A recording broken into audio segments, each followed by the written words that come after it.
Continuamos haciendo nuestro semáforo acá en Radio Universidad de Chile y lamentablemente este inicio de clases presenciales, este marzo, ha estado marcado por varias cosas. Por supuesto, tenemos esperanza, tenemos entusiasmo, hay muchísimos estudiantes que están muy entusiasmados y entusiasmadas de volver a ver a sus compañeros y compañeras, pero también lamentablemente hemos tenido noticias bastante inquietantes, desde violencia desatada en algunos colegios entre alumnos y alumnas, y también esta noticia tremendamente inquietante que recibimos los días pasados respecto a la información, información que saltó, ¿cierto?, de un grupo de WhatsApp, estos pantallazos en donde podíamos ver a adolescentes no solamente burlándose de los cuerpos de sus compañeras. Recordemos que el Liceo Lastarria ahora, hace pocos años, es un colegio mixto, sino además incluso planificando actos de violencia explícita, incluyendo violaciones. De verdad, eso es tremendamente complejo de pensar, más cuando veremos hace un par de semanas solamente de conocer este hecho atroz que se vivió en Buenos Aires, además en Palermo, o sea, como en pleno corazón de Buenos Aires, en donde 6 jóvenes estuvieron violando por turnos durante 4 horas a una mujer muy joven, ella tenía solo 18 años, en un auto, en plena vía pública. Entonces, frente a esos casos, uno se pregunta, ¿qué está pasando? Y para hablar un poco, reflexionar respecto a eso, estamos con Verónica Uzcategui, directora de Prevención y Educación de la Fundación para la Confianza. Y como saben, Fundación para la Confianza lleva muchísimos años trabajando en reparar abusos y también en prevenirlos. Y por eso quisimos conversar con ella. Verónica, muy bienvenida, ¿cómo estás? No, muchas gracias a ustedes por esta grata invitación. Es un honor para nosotros participar de estos espacios y efectivamente, como tú bien mencionabas, nosotros tenemos más de una década trabajando en las temáticas de violencia sexual, ¿no? Y lo que nosotros hemos encontrado es que a medida que van pasando los años, nos vamos dando cuenta de cada vez más de cómo ha estado arraigado socialmente actos de violencia que, si bien quizás hace 10, 15, 30 años atrás no se hacía la connotación de que eran violencia, no quiere decir que no haya sido violencia. Y yo creo que es importante partir de la conversación desde allí, ¿no? Porque quiero aprovecharme de este espacio para tratar de derribar ciertos mitos, ¿no? La gente, a veces hay personas que mencionan cosas como, bueno, ahora todo es abuso, o es que ahora están exagerando las cosas, y la verdad es que no. La verdad es que muchos años, muchas organizaciones y personas que han trabajado en estas temáticas han logrado posicionar que estas conductas han sido, son y seguirán siendo inaceptables. Sí, estaba pensando a propósito de lo que dices, ¿no? Estamos ahora de nuevo en pleno juicio del cineasta Nicolás López, y las prácticas de las que a él se le acusan son cosas que se sabían en el mundo del cine durante décadas, ¿no? Y lo mismo que con el caso Weinstein, que finalmente movilizó todo lo que conocemos como el Me Too. Pero claro, llegó un momento en que dijimos, basta. Y eso tuvo mucho que ver con los movimientos feministas, con las agrupaciones de mujeres y también, como en el caso de Fundación para la Confianza, originada, ¿cierto?, por la valentía de víctimas para decir, basta, esto hay que denunciarlo, esto hay que pararlo. Entonces, una pregunta que quizás uno se hace y que me encantaría que aclaráramos, Verónica, es, ¿estamos más violentos como sociedad o más bien lo que está pasando es que estamos visibilizando una violencia que teníamos normalizada? Esto a propósito de lo que tú decías.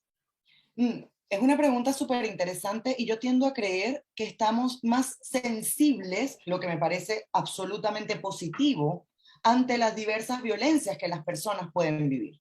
Entonces, no es que hoy en día seamos más violentos, es que las personas, y eso es lo que se espera cuando las comunidades y las sociedades evolucionan, van perfeccionando y queriendo que sus relaciones sean mucho más cuidadosas. Y a propósito de lo que tú mencionas, respecto de los casos mencionados, de el que está ocurriendo ahora en Chile con este cineasta, lo que ocurrió con el caso Epstein, lo que ocurrió con el caso del entrenador de las deportistas de la Federación de Olimpiadas de los Estados Unidos, y lo que ocurre con el caso de, lamentablemente, de estudiantes de la Comuna de Providencia, tiene su base en lo mismo, en el poder. Y lo que ocurre ahora es que no estamos tan dispuestos o dispuestas, y yo creo que es importante recalcarlo, esto viene muy, muy afiatado en los movimientos feministas, no estamos dispuestas a seguir recibiendo este tipo de trato ni este tipo de violencia, y mucho menos luego de haberla vivido quedarnos calladas. Entonces, claro, puede haber una sensación que es legítima de que estamos muy violentos, se hacen funas, hay marchas, hay mochilazo, hay toma, que eso claramente incomoda. E incomoda porque genera disrupción en la cotidianidad.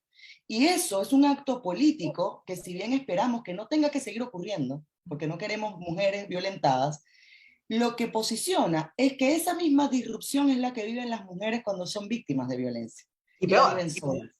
Claro, y la viven solas. Entonces, no, a tu pregunta yo tiendo a creer que no es que seamos más violentos, es que estamos menos dispuestos a tolerar la violencia y menos dispuestos a dejarla bajo la alfombra. Claro, y lo que antes se callaba, hoy día ya no se calla más. Estamos Claro. conversando con Verónica Uzcategui, directora de Prevención y Educación de la Fundación para la Confianza, a propósito de estos temas que de verdad nos inquietan, ¿no? Y tú dijiste una palabra que me parece súper clave, Verónica, a propósito de que estamos ya desarmando mitos, ¿no? La idea de que detrás de esto hay un tema de poder. Porque muchos de los argumentos que han aparecido frente a todos estos casos es: los hombres son así. Los hombres tienen el líbido muy fuerte, ¿cierto? Y no se pueden controlar. Cuando detrás de eso, yo estoy absolutamente de acuerdo contigo, estamos hablando de un tema de poder, no un tema de líbido. Desarrollemos un poco esa idea. Mira, para mí la respuesta más estratégica a eso es: si fuese incontrolable e incontenible, sería a viva voz y en público. Estas personas, cuando cometen este tipo de actos, y yéndonos quizás al caso específico de las tardes, que tiene unas dificultades muy particulares también, que están íntimamente ligadas con que son todos menores de edad. Uh-huh. Si estos jóvenes, la verdad, estuvieran con la conciencia de que esto es normal, de que no pasa nada, no tengo nada que perder o no tengo nada que temer, hubiesen dicho estas cosas a viva voz. Pero en la conciencia colectiva y en la forma en la que ellos desarrollaron su relación y su dinámica, lo hicieron bajo el secreto, el chantaje, porque lo que ocurre es un poco eso, ¿no? Estos jóvenes empiezan a chantajear o amenazar, a victimizar a las chiquillas, y finalmente esas estrategias de victimización, lo que me vienen a decir, y las estrategias de victimización no son más que las formas que yo uso para abusar de la confianza de otra persona, ¿sí? Esas estrategias que ellos desarrollan están íntimamente ligadas con que saben que lo que están haciendo está mal, pero que se sienten protegidos por lo colectivo, ¿no? Que a mí ese nombre de la manada a mí me genera un poco de disrupción, porque la verdad es que las manadas de animales en general no suelen atacar así a sus congéneres, ¿no? Las No. manadas se cuidan. Entonces, pero tiene esta idea, esta suerte como de cazadores furtivos. Claro, y Que además después, refiriendo al caso español, ¿no? De esta violación grupal que claro, sucedió hace algunos años atrás a propósito en San Fermín. Pero también yo pensaba, no sé si tú viste la serie La Jauría, que instala un tema, o sea, que instala esto mismo, ¿no? O sea, es como organización entre varones de un colegio para acosar primero y luego violentar sexualmente a compañeras. Y ahí uno dice, sí, ¿sabes qué me pasa cuando escuché esta noticia, ¿no? Cuando luego me informé, fue como, estamos en un momento tan entusiasta de los movimientos, estamos trabajando tan duro para lograr equidad en muchos sentidos y también de género, ¿no? Y uno pensaría que los más entusiastas, los más prendidos, como es lo que uno ve, también me pasa con mis alumnos en las universidades, son la gente joven. ¿Qué crees tú, Verónica, que está sucediendo con estos adolescentes? Y yo me imagino que lo que pasó en el Astarria es algo que probablemente esté pasando en otros lados también, ¿no? ¿Qué está sin pasando duda. con estos grupos de adolescentes? Sin duda, y ahí quiero hacer como un paso atrás brevemente, porque quiero ser muy justa en que no son todos los niños del Lastar. Claro. Creo que es relevante también dignificar y hacernos cargo de que esto que está ocurriendo tiene nombre y apellido, que fueron unos jóvenes en particular que tendrán que asumir las consecuencias que correspondan, administrativas, académicas, judiciales. Pero no quiero victimizar a los demás y demás compañeras que están en el Claro. colegio, ¿no? Entonces, Creo que eso primero es importante y es un llamado a la comunidad a tratar de ser lo más ponderados. Cuando nosotros trabajamos violencia, la ponderación es un requisito indispensable, partiendo por ahí. Y tú me preguntas, ¿qué está pasando ahora? Lo que nosotros hemos visto en la fundación es que se ha desarrollado un par de culturas en simultáneo que son muy peligrosas. Una que es la cultura de la violación, que le llamamos en el mundo que trabajamos con violencia, en donde se han replicado de manera muy rápida y muy potente los mitos respecto de la sexualidad femenina. Es decir, el hombre sigue replicando patrones de dominación en contra de la mujer, en la que el consentimiento todavía no está entendido como una parte necesaria de las relaciones sentimentales, afectivas y sexuales, que eso está íntimamente ligado con la educación, ¿no? Y ahí quizás pudiéramos abrir brevemente la conversación hacia ese lado. Y por otro lado, yo tiendo a creer que aquí hay un vínculo con la hipersexualización de la infancia. Tenemos también culturas ahora, yo no sé si tú te acuerdas, hace como unos 2 años, que salió una publicidad de una venta de zapatos escolares. Sí, me acuerdo perfectamente. Ya, entonces, bueno, pero a lo mejor la gente no se acuerda. Contémosle entonces, era esta publicidad en donde las chiquitas vestidas de escolares estaban puestas en posiciones tremendamente insinuantes y con unas falditas muy cortas, hipersexualizadas. Como con una cuestión, como una chupeta y súper coqueta, o sea, hipersexualizadas, por una parte. Y por otra parte, mira, la educación es un tema político que viene de muchos lados. Viene de la casa, viene de la exposición que tenemos a los medios de comunicación, y por eso es que es tan importante estas conversaciones que estamos teniendo, y por supuesto viene de los colegios. Esta cultura que enaltece las culturas narco, por ejemplo, de las mujeres que son forzadas a través de este estilo de vida. Y el reggaetón, digámoslo. Así es. Porque a mí, yo tengo una cruzada personal contra el reggaetón, me hago súper cargo de aquello.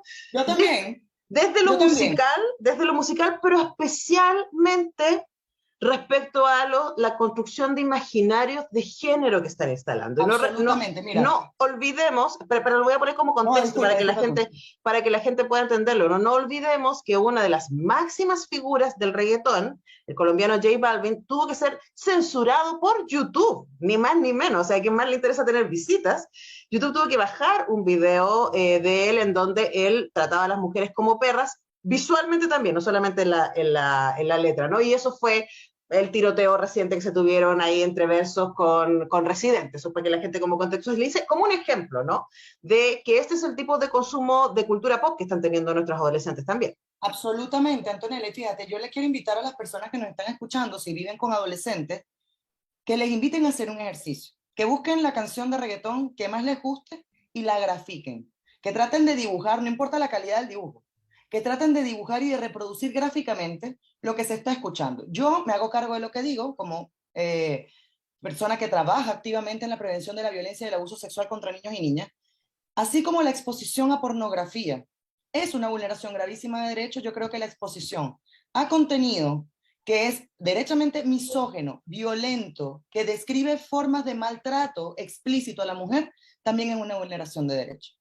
Y desafortunadamente no pareciera haber una iniciativa colectiva que se haga cargo de eso. Yo no tengo problema con el género en sí mismo.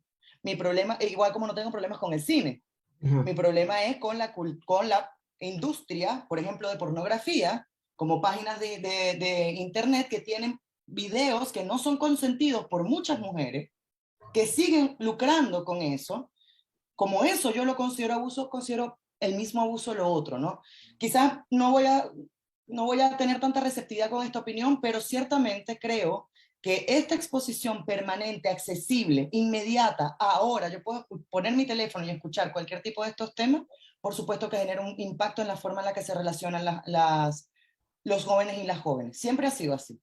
Ahora, pensemos también que, de nuevo, como esto sucede dentro de un contexto cultural, y tú decías, la educación es responsabilidad de varios factores, ¿no? Está el Estado, a través de los ministerios de educación que se supone que tienen que guiar. Todavía no hemos podido pasar una ley de educación sexual integral en nuestro país, y recordemos que los argumentos de quienes están en contra de esta ley tienen que ver con la idea además muy mal conceptualizada, ¿cierto?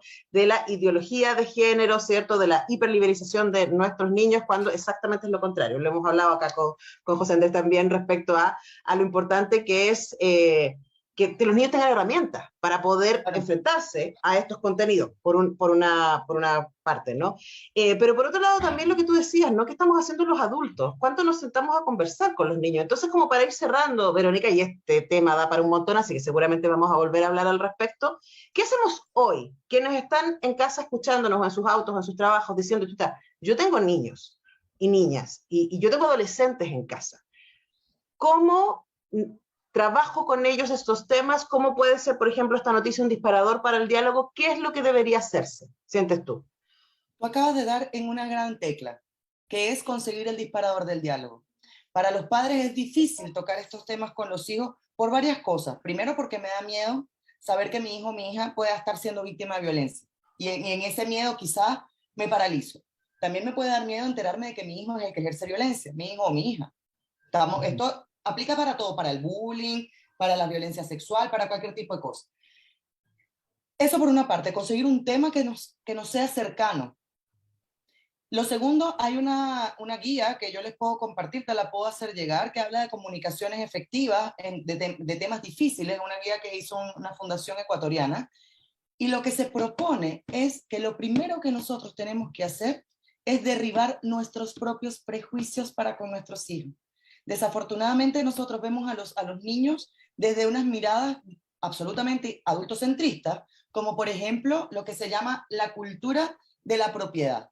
Mi hijo es mío, con mi hijo yo hago lo que a mí me da la gana, aquí se hace lo que yo digo porque yo soy el adulto y tú eres el pequeño. O por ejemplo, la cultura de la peligrosidad. Los niños son peligrosos, no son dignos de confianza, no toques eso que se te va a caer. Lo tercero también es la cultura de la prescindibilidad. No le preguntamos a los niños con frecuencia cuáles son sus opiniones al respecto de las decisiones que tomamos en la casa. ¿Qué piensas tú de esto? ¿Qué te parece a ti esto? ¿Qué sientes tú ante esto que está ocurriendo en este colegio? ¿Qué piensas tú y qué pensarías tú si esto estuviese ocurriendo en tu liceo? Entonces, no hay una receta mágica. Quien diga que hay una receta mágica para prevenir la violencia, por favor que me la dé, porque en definitiva la verdad es que lo que nosotros hemos visto es que a medida que evolucionamos, evoluciona también la forma en la que nos violentamos. Ahora tenemos todo el mundo digital. Antes los niños que sufrían acoso escolar se iban del colegio y ya no sufrían más acoso. Ahora el acoso puede llegar a ser sostenido 24/7. Entonces, perdón, y para culminar la idea, eso por una parte, y por otra parte también, hacernos cargo del propio desarrollo de nuestros hijos. Un niño de 7 años no tiene por qué tener un dispositivo electrónico de celular, por ejemplo. ¿Por qué? Porque no está capacitado, no ha desarrollado todavía las habilidades cognitivas para hacerse cargo del riesgo que eso supone.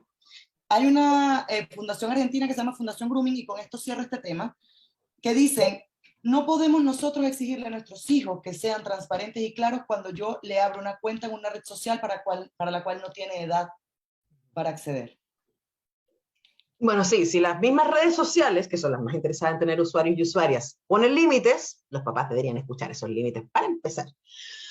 Verónica, querida, se me va el tiempo, pero yo creo que sí podríamos agregar para cerrar, ¿no? Tú dices que no hay una fórmula para evitar los abusos, ¿cierto? Pero yo creo que sí ayuda mucho iluminar.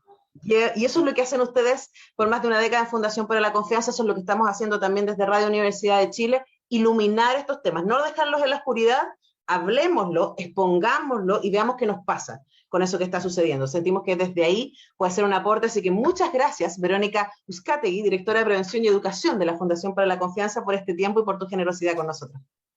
No, gracias a ustedes por la invitación tan generosa, por este espacio, y efectivamente la confianza lúcida como patrón de nuestras relaciones. Confiemos de manera crítica, hagámonos cargo de hacer preguntas que sean incómodas y seamos capaces de recibir también esas preguntas incómodas. Agradecida con la Radio Universidad de Chile por esta maravillosa invitación, y sigamos juntos y juntas luchando por un mundo sin abuso sexual. Seguiremos en campaña por eso. Nosotros tenemos que despedir el programa. Mañana a las 10 regresamos para hacer unos nuevos semáforos. Que estén muy bien. Chao.